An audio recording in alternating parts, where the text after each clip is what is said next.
Hey there, it's Alicia Stearman, and I'm super excited to go over with you what happens in the first year of homeownership. So you just closed your transaction, you moved into your new home.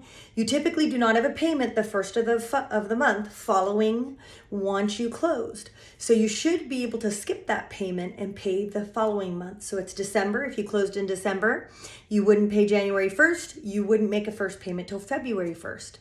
So from the date you funded till the date you make your payment, you should get a statement in the mail letting you know who to make your payment to. Now, sometimes a loan gets sold. What does that mean? Somebody else is going to be receiving your monthly payments.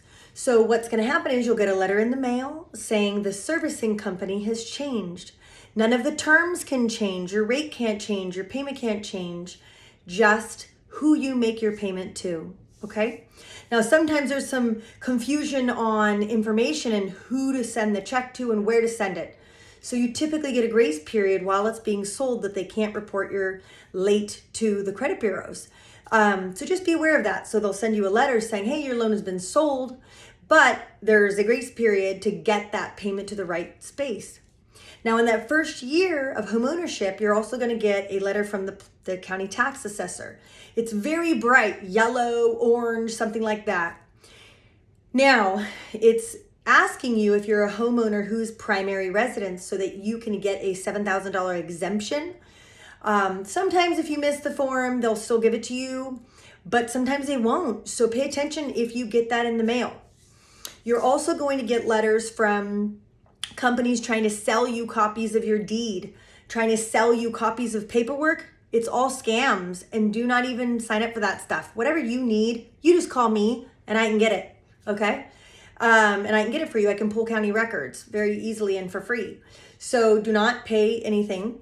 If they try to sell you mortgage insurance, if you get some paperwork regarding that, you don't need mortgage insurance. That's not a thing. So don't buy anything like that, okay? The other thing that's important is within the first year, you might have a supplemental property tax bill. And here's why. You paid X amount for the home. The current tax bill is based on what the prior owner paid for the home. So if you paid more, the current bill is based on their price. That will be adjusted once the tax assessor acknowledges that you bought the home. So when you set up a new mortgage, we set it up with what we know your taxes are going to become at some point. But again, that might take time. So if you get a supplemental bill, just call the loan officer immediately and have them walk you through what's the best thing to do. You can call me or you can ask questions down below. But that does happen in the first year. Don't panic. Just connect with the loan officer so you can get the right next step. And make sure that if you're responsible for it, you can make that payment on time.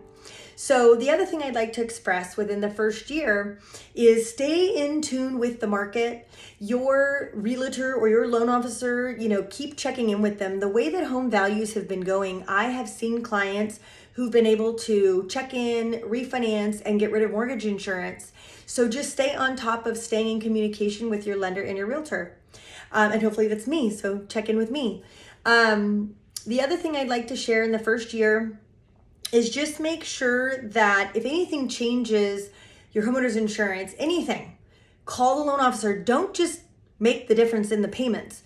There is some readjusting that goes on, and sometimes there could be an error.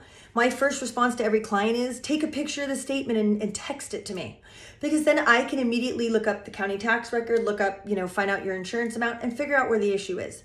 It's normally a quick fix, so don't just deal with it. That's never something you want to do.